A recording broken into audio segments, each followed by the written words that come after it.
하나님의 말씀 요한복음 20장 24절부터 29절까지 보도록 하겠습니다. 하나님의 말씀 요한복음 20장 24절 말씀부터 29절까지 보도록 합니다. 교독하겠습니다.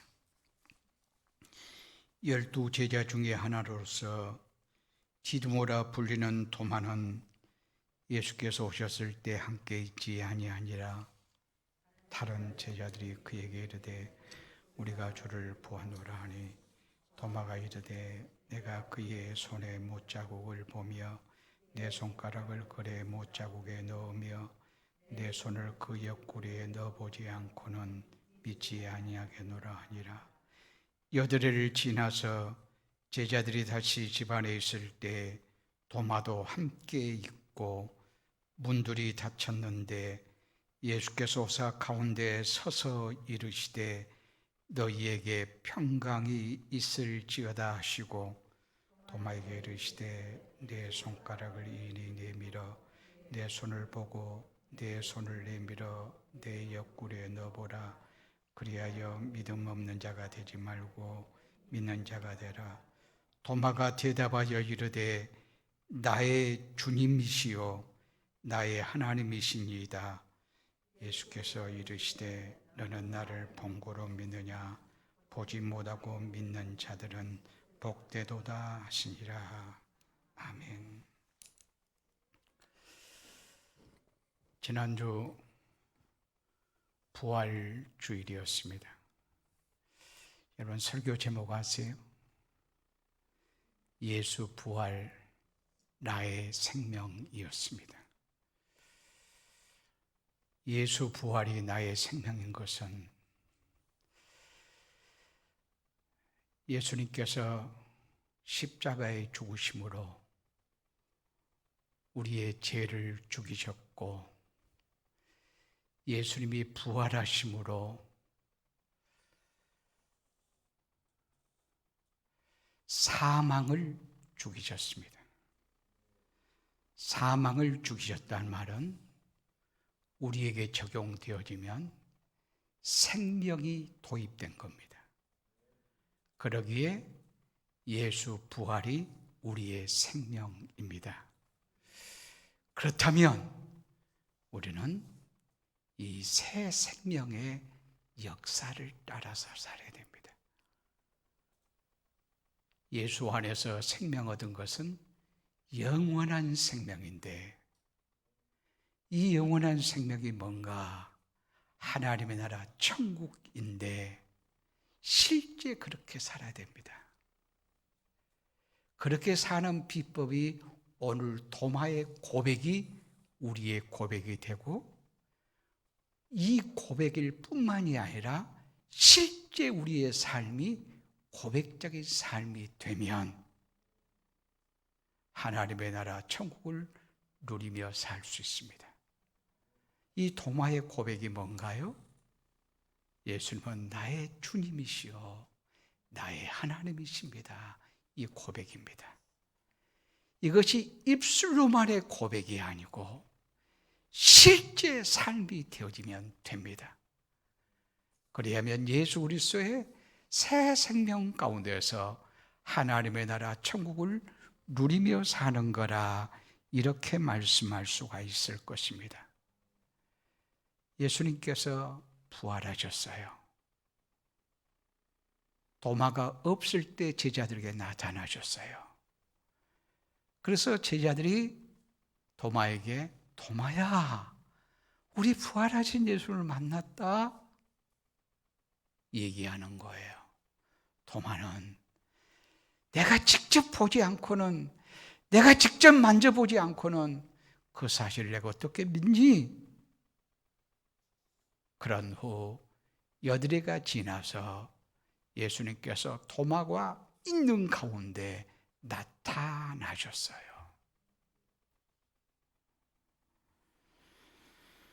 그러면서 도마에게 대뜸 말씀하십니다.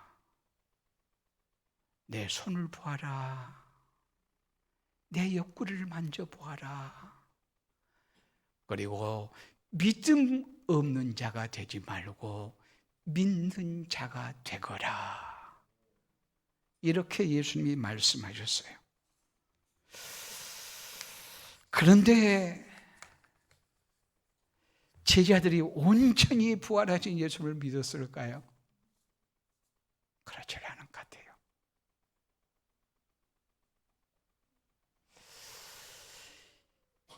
오늘 본문의 말씀 보면 이들이 집 안에 있을 때 문들이 닫혔는데 예수께서 가운데 서서 이르시되 너희에게 평강이 있을지어다. 문들이 닫혔는데 이렇게 말해요. 문을 꼭꼭 잠그고 있었다 그 말이에요. 왜 그랬을까요? 오늘 본문의 말씀보다 8일 전에 제자들이 나타났을 때도 19절 말씀 보면 이렇게 말씀해요. 19절 말씀 보면 다 같이요. 이날 곧 안식 후 첫날 저녁 때에 제자들이 유대인들이 두려워하여 모인 곳에 문들을 닫았더니 예수께서 거기 가운데 서서 이르시되 너희에게 평강이 있을지어다. 8일 전에 예수님이 나타나실 때와 오늘 같은 거의 비슷한 상황이죠. 문들을 닫았어요. 꼭꼭 잠그고 있었단 말이에요. 왜요? 제자들은 유대인들이 두려워서. 지금 예수님이 십자가에 죽였어요. 그러면 예수를 따르는 자들은 어떠겠어요? 그들에게도 엄청난 핍박을 가하겠죠. 핍박이 두려워요. 그래서 문을 꼭꼭 잠그고 있었습니다.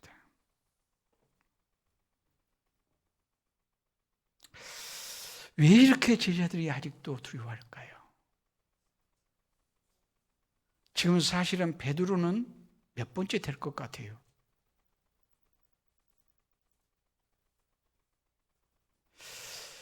여기 지금 19절 말씀 저녁 때예요.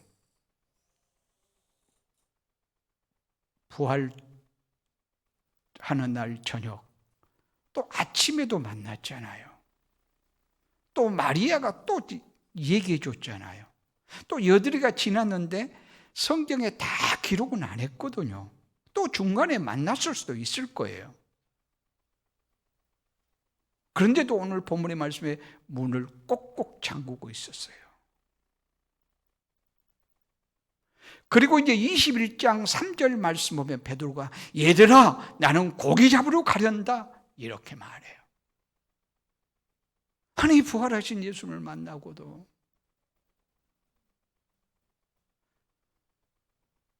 부활하신 예수를 확실히 만났으면 감격 속에서 기쁨으로 이제는 예수님 부활했다, 예수님 부활했다 전하고 다녀야 될 것 같은데 옛 직업으로 다시 돌아가요. 아직도 시리와 낙담 속에 살고 있었다 그 말이에요. 왜 그랬을까요? 왜 문들을 꼭꼭 잠그고 있었을까요? 왜냐하면 부활하신 예수님에 대한 존재 방식이 달랐기 때문에 그래요. 이제 부활했다 그 사실만 생각하면 이제 예수님이 우리와 정과 동일한 방식으로 함께 있으면서 이제는 예수님이 우리의 왕이 되시겠구나, 이 나라를 독립시키겠구나 이런 확신을 주어야 될 것 같은데 부활의 존재 방식이 뭔가요? 갑자기 예수님이 나타나셔요. 가운데 딱 서 있어요. 문들은 잠겨 있는데 옛날에는 이런 방식으로 존재하지를 않았거든요. 그러니까 이들 생각 속에서는 예수님이 나사로 살렸잖아요. 나사로 살렸으면 나사로가 그대로 죽을 때까지 같이 사는 거예요. 인간으로서 사는 거예요. 그러니까 예수님도 부활하신 예수님이 정과 동일한 방식으로 우리의 스승으로서 사람으로서 함께 우리가 있어지길 원하는데 그렇지 않았단 말이에요. 그러니까 예수님이 십자가에 못 박힌 자국이 손에 있고 옆구리에 창이 찔린 자국이 있습니다. 그래서 동일한 몸이에요. 동일한 몸이에요. 그리고 음식을 먹을 수도 있어요. 잠을 잘 수도 있어요. 또 물을 마실 수도 있어요. 그러나 이제는 존재 방식이, 부활체로서의 존재 방식은 먹지 않아도 되는 몸, 시공을 초월한 몸, 그러니까 초월자의 세계에 사는 몸으로서 부활했단 말이에요. 새 하늘과 새 땅에 적합한 몸으로 부활한 거예요. 그러니까 존재 방식이 좀 다른 거예요. 이러기에 인간들은 자신의 수준에서 자신의 한계에 벗어나면 믿으려고 하지 않아요.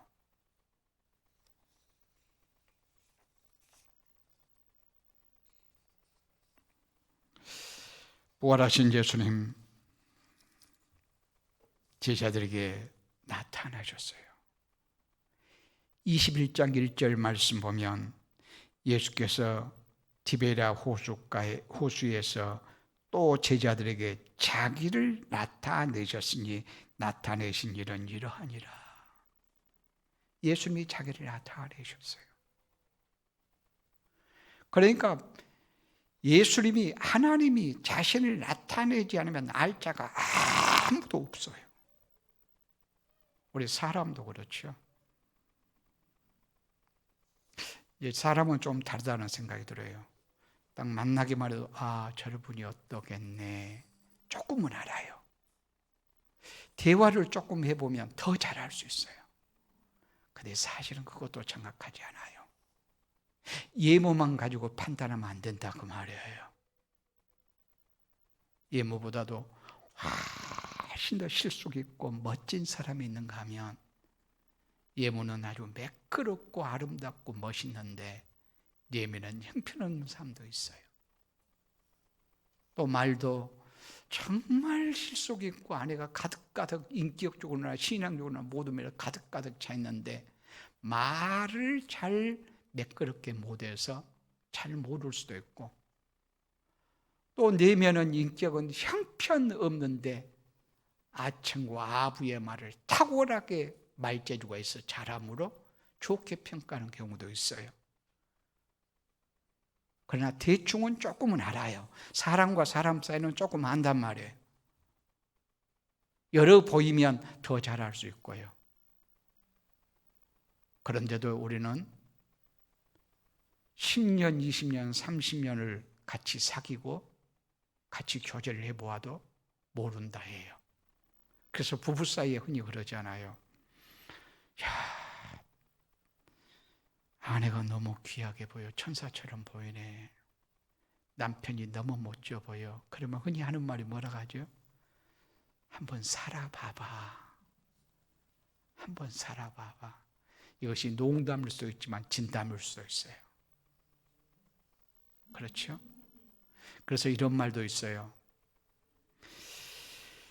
10길 물속은 알아도 한 길 사람 속은 모른다. 자, 이렇게 잘 몰라요. 그런데 우리가 하나님을 어떻게 알겠어요? 예수님을 어떻게 알겠어요? 알 길이 없어요.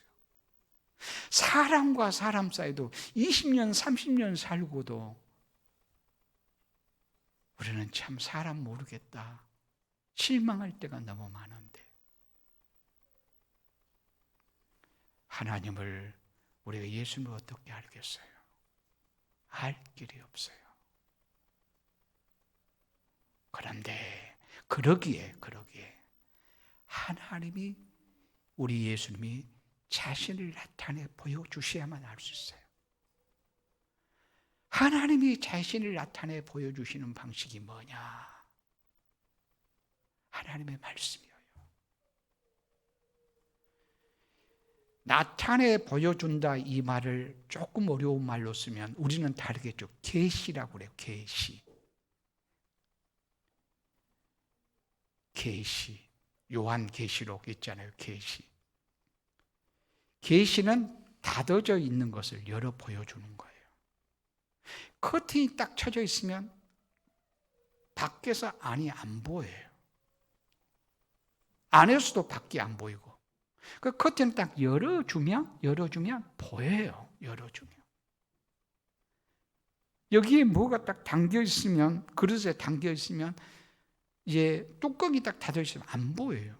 그 뚜껑을 열면 보여요. 열어 보여주는 것이 계시예요. 그러니까 하나님이 자신을 나타내 보여주셔야만 하나님을 알 수 있어요. 무엇을 통해서? 특별 계시와 자연 계시, 일반 계시가 있는데, 일반 계시는 자연 만물을 통해서 하나님을 나타내 보이세요. 자연 만물을 통해서 하나님이 창조주시구나, 신이 참 위대하네, 참 지혜롭네, 이 정도는 알아요. 그러나 구원의 도리까지 알 수는 없어요. 특별 계신 하나님의 말씀을 통해서만이 구원의 도리를 알 수 있어요. 그러니까 하나님의 말씀을 통해서 우리 입장에서는 구원의 도리를 알게 하셨고, 하나님 입장에서는 자신을 나타내 보여주심이에요. 그래서 성경이란 무엇인가? 하나님의 자기 계시라, 이렇게 말해요. 조금 어려워도 여러분 알아듣겠죠? 성경이란 무엇인가? 하나님의 자기 계시. 하나님의 자기 계시란 말은 무슨 말인가? 하나님, 나가 누구다, 이것을 말씀하고, 하나님 자신의 뜻이 무엇인가, 이것을 말씀해요. 하나님 자신이 누구신가, 이것을 우리가 이제 알아요. 성경을 통해서. 알면 우리의 반응은 어떻게 해야 될 것인가? 늘 감사와 찬양으로 반응해야 돼요. 특별히 성경을 통해서 하나님이 다양하게 자신을 말씀하세요.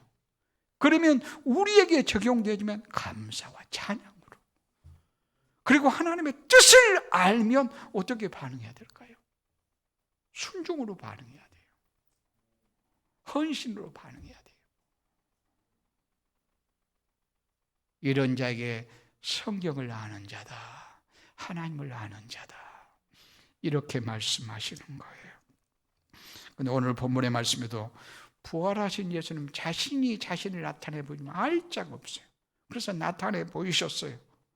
나타내 보이셔서 뭐라고 말씀하셨어요? 가장 축복의 말씀 뭐라고 하셨죠? 예수님이 매번 이렇게 축복하며 인사하셨어요. 뭐라고요?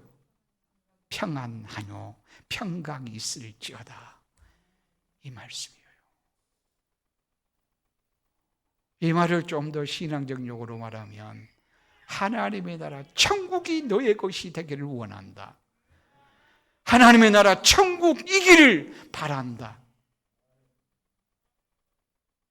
이런 말씀이에요. 우리말로 좀 쉽게 말하면 너 행복하냐, 너 진짜 행복하기를 원한다, 이 축복의 말씀이에요.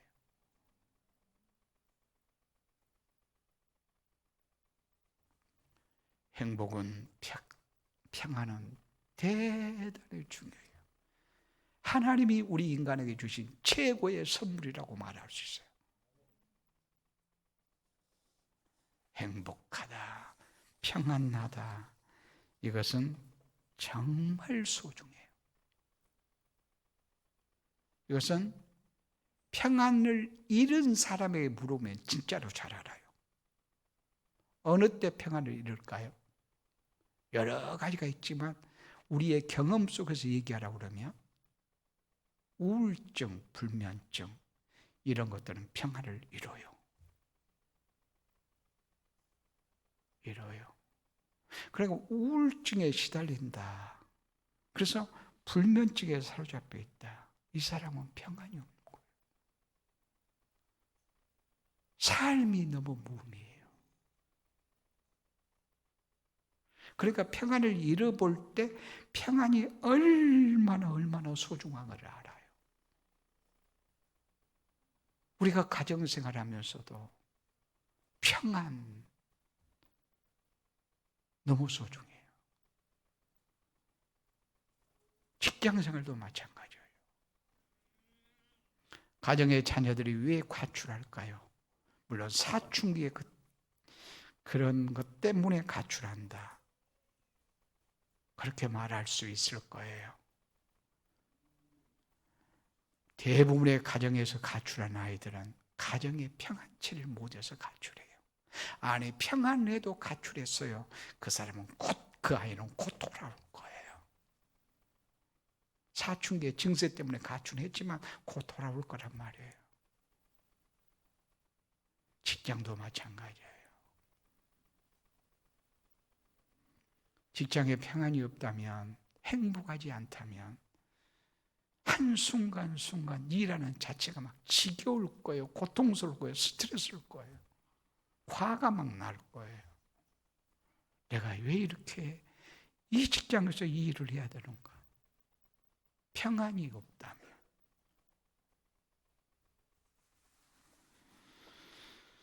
평안은 우리 주님이 주신 최고의 선물이에요. 그런데 평안은 어떻게 해서 올까요? 평안. 바울 사도가 각 교회에 편지를 할 때마다 축복하며 인사하는 내용이 있어요. 뭐라고 하죠? 하나님 아버지와 주 예수 그리스도로부터, 그 다음에 은혜와 평강이 너희에게 있을지어다. 하나님 아버지와 주 예수 그리스도로부터 은혜와 평강. 이 평강은, 샬롬은 하나님의 은혜로부터 말미암은 거예요. 은혜로부터 말미암은 거.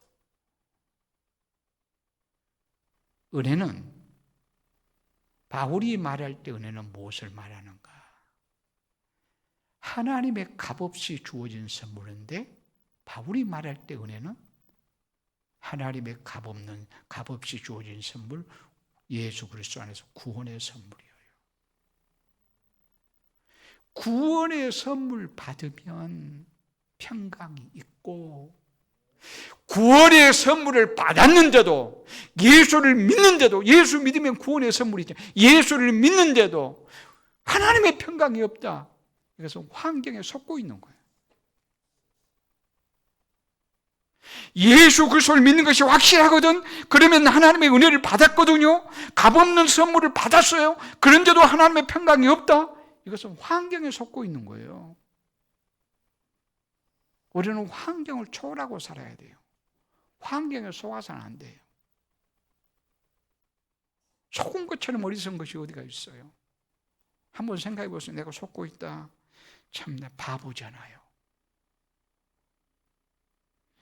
그리고 예수 그리스도 없이, 그러니까 은혜 없이, 은혜 받은 바 없이, 생명 얻은 바 없이 나는 너무 행복하거든. 이것도 속고 있는 거예요. 가짜예요. 가짜예요. 예수 그리스도 안에서 구원의 선물 없이 진정한 행복 없고, 예수 그리스도 안에서 구원을 받으면 진정한 행복이 있는 건데, 평강이 있는 건데, 그러지 않는 것은 또 환경에 속고 있는 거라고 말이에요. 이것은 원인과 결과와 같아요. 동전 앞과 뒤와 같고 손바닥과 등과 같은 거예요. 은혜와 평강은. 그러니까 하나님의 평강이 우리에게 끊임없이 깃들어서 하나님 행복해요. 감사해요. 나의 삶이 하나님의 나라 천국이네요. 이 고백 가운데 삶이 어떻게 해야 된다? 예수 믿어야 된다. 그리고 한 걸음 나가서 평강은 미래가 준비되어야 돼요. 미래가 준비되어 있어야 평강스러워요.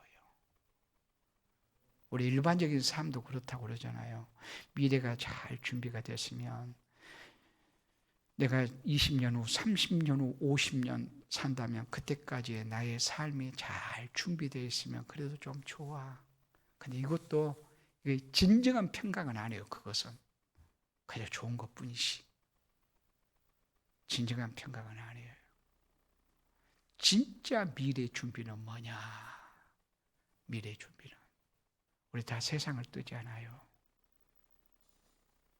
그러면 하나님 나라에서, 그러니까 주님께 영접을 받을 수 있고, 주께로부터 멸류관 받았을 준비하고 사는 게 진짜 준비예요. 이거의 미래 준비예요. 우리가 세상을 떠난 그날 주님이 우리를 영접하고 영접하신 주께서 우리에게 멸류관 씌워줄 수 있다면 이게 미래를 위한 준비예요. 그러면 주님이 어떤 자를 영접하죠? 조건은 딱 하나예요. 자격은 딱 하나예요. 예수 그리스도를 믿는 거예요. 그러니까 예수 그리스도를 믿는 것이 주께로부터 영접받을 수 있는 비결이고, 그리고 멸류관 쓸 수 있는 비법은 어디에 있을까요?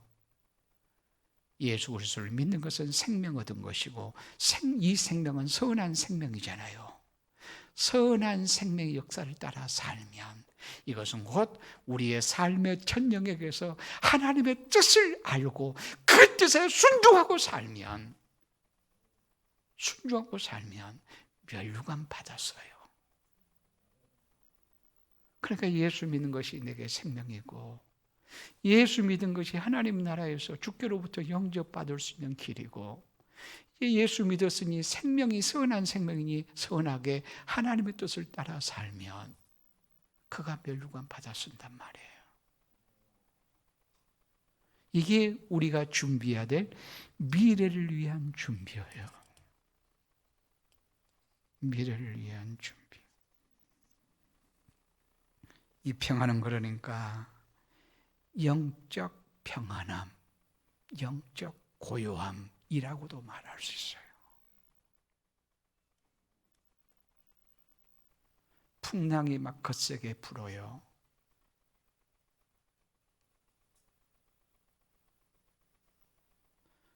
광풍, 미칠 듯 부는 바람, 물이 배 안에 막 들어와요. 삼켜버릴 것만 같아요. 그때 예수님 주무시고 계셨어요. 이런 평안함, 고요함. 한 걸음 나가서 이 영적인 평안과 고요함은 죽음 앞에서도 초연할 수 있음. 그러니까 주님의 은혜로 구원받아 주님과의 생명적인 연합의 관계를 맺고 하나님의 평강이 있으면 내가 죽을지라도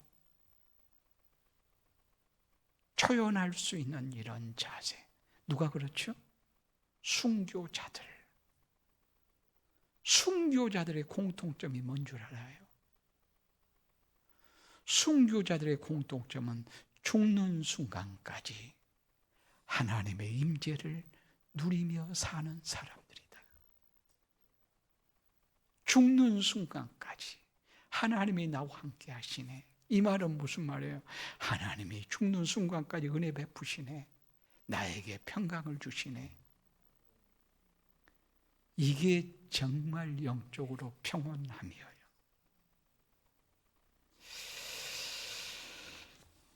평강이 있을지어다 말씀하신 주님, 사실은 이것은 요한복음 14장 27절의 말씀이었어요.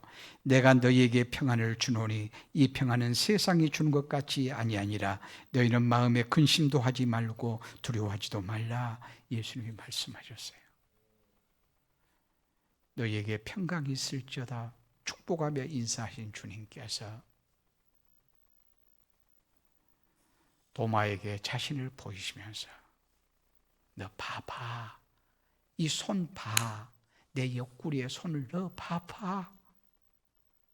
실제 눈으로 보고 실제 경험해봐. 손으로 만져봐봐. 그리고 믿음 없는 자가 되지 말고 믿는 자가 되라. 우리 인간의 모든 자들의 실상이라고도 말할 수 있을 것 같아요. 우리가 봐야만, 내가 만져봐야 되만, 경험해야 되만, 내가 축복을 받아야 봐요. 세상의 것을 많이 얻어봐야만 내가 하나님을 잘 믿을 수 있다고. 참 이런 인간하고 도마하고 똑같잖아요. 우리 그러지 말자 말이에요. 그러면서 주께서 말씀하세요. 보지 못하고 믿는 자들은 복되도다. 우리는 보지 못하였으나 하나님의 은혜와 사랑은 무궁해요. 엄청나요. 이 사실로 인해서 주를 믿으면 우리에게 복되다 말씀하세요. 그렇다고 해서 막무가내로 무조건 아무 생각 없이 그저 믿고 보자는 것, 그게 아니라 하나님을 온전히 신뢰함으로 하나님의 말씀을 믿고 우리가 순종회로 나아갈 수 있다라고 하는 이런 말씀이에요. 그때 도마가 고백합니다. 도마가 고백해요. 나의 주님이요 나의 하나님입니다. 이 고백에 조금은 이 고백 사이에 뭐가 있어야 될 것 같지 않는가요? 손을 보고 옆구리를 만져보고 내가 경험해 보아야만이 내가 믿겠다 그렇게 했어요. 그렇지 않고는 부활하신 것을 못 믿겠다 그랬단 말이에요, 도마가. 그러면 지금 예수님이 나타나서 보여주셨어요. 그러면 보통 사람 같으면 어떻게 하겠어요? 예수님이 진짜 부활했네. 이 사실을 내가 확실하게 인정할게. 이러지 않겠어요? 그 내용이 하나도 없어요. 그 내용 없죠.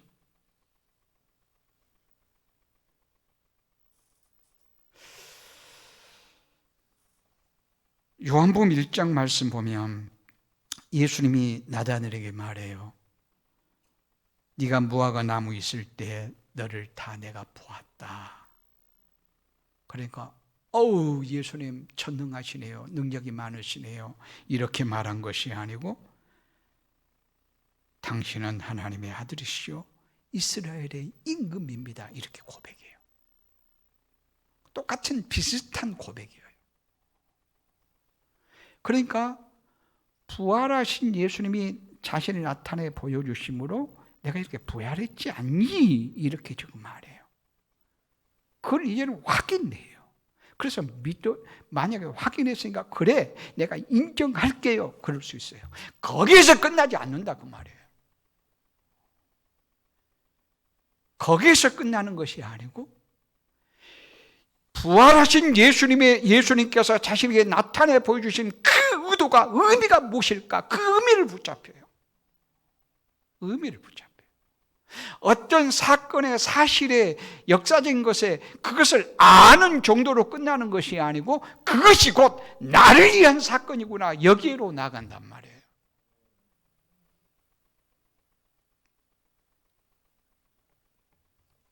그래서 그는 고백해요. 나의 주님, 나의 하나님입니다. 나의 주님이란 말은 나의 구세주요. 당신이 나의 하나님이시오. 나의 주, 당신은 창조주이시오. 구속주일 뿐만이 아니라 바로 하나님이십니다. 오늘 본문의 말씀은 요한복음의 결론이라고 말할 수 있어요. 요한복음의 시작은 무엇일까요? 요한복음 1장 1절 말씀 보면 태초에 말씀이 계시니라 이 말씀이 하나님과 함께 계셨으니 이렇게 말씀해요. 태초의 말씀이 이 말씀은 로고스 예수님을 말해요. 예수님이 계셨다. 이 예수님이 하나님이시다. 3절 말씀 보면 만물이 그로 말미암아 창조되었고 라고 말해요. 그러니까 예수님은 태초부터 계셨고 예수님은 하나님이시며 이 하나님이 어떤 하나님입니까? 창조주시다 이렇게 말해요. 요한복음의 시작이 그래요. 시작이. 곧 오늘 도마의 고백이 당신은 나의 주님이시오 당신은 나의 하나님이십니다. 그 고백이 동일한 고백이에요. 이 고백은 누가 또 고백한가요? 베드로가 고백해요. 마태복음 16장 16절 말씀 보면 주는 그리스도시요 살아계신 하나님의 아들이신지이다.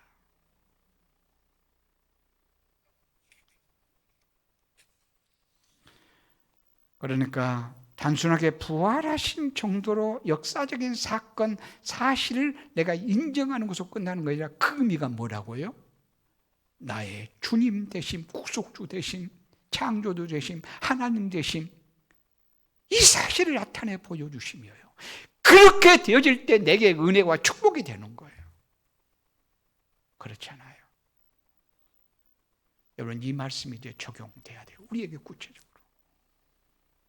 도마의 이 고백이 나의 고백이 되어야 된단 말이에요. 나의 구속주 되신 예수님. 그렇다면 어떻게 적용돼야 될까요?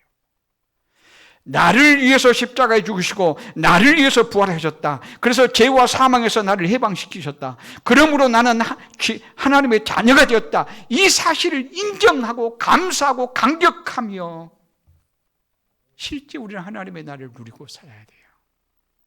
거기까지 나가야 이 말씀이 내게 하나님의 말씀을 와닿는 거예요. 그리고 창조주라고 말해요. 우리 주님이 창조주시면 창조주의 의도 따라서 우리는 살아야 돼요.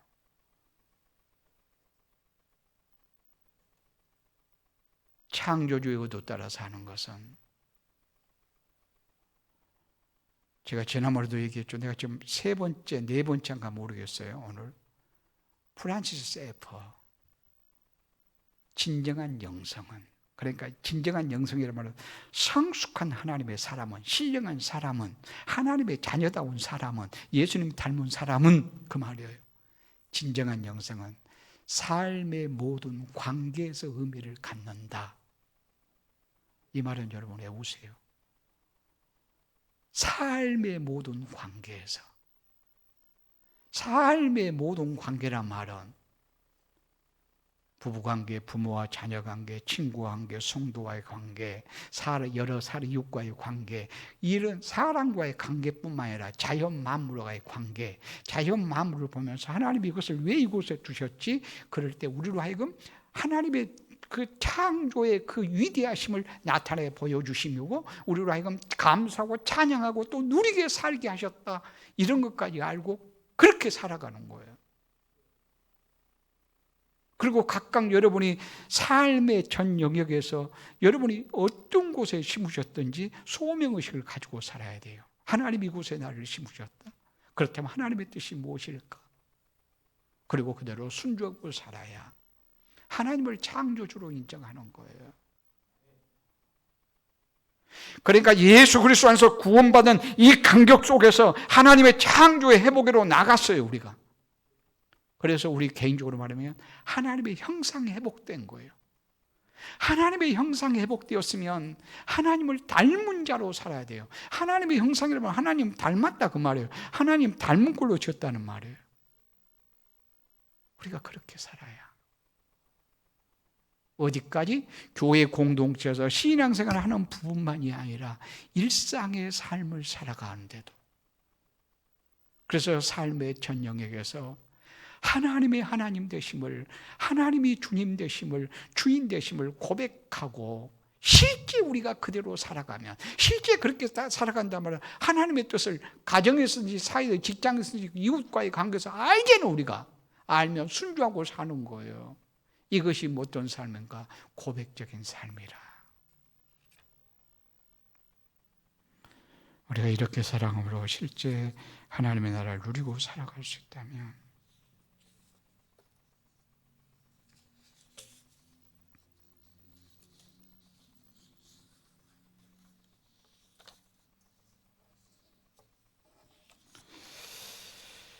부활하신 예수님께서 요한복음 20장 21절 말씀 보면 이렇게 말씀해요. 예수께서 또 이르시되 너희에게 평강이 있을지어다.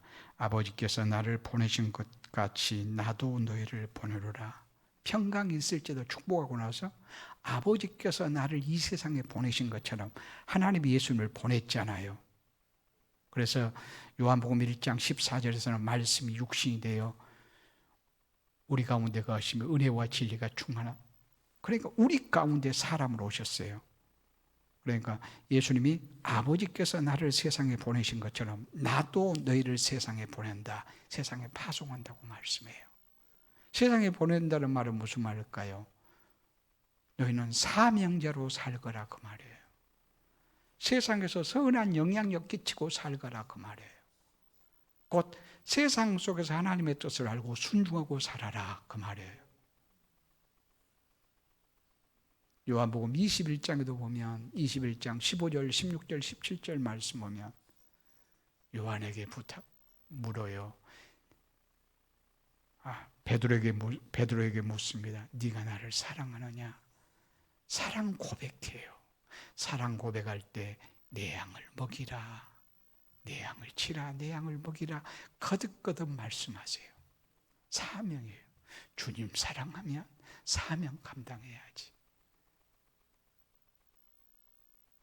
우리는 세상에서 사명자로 살 자라. 무엇에 근거해서?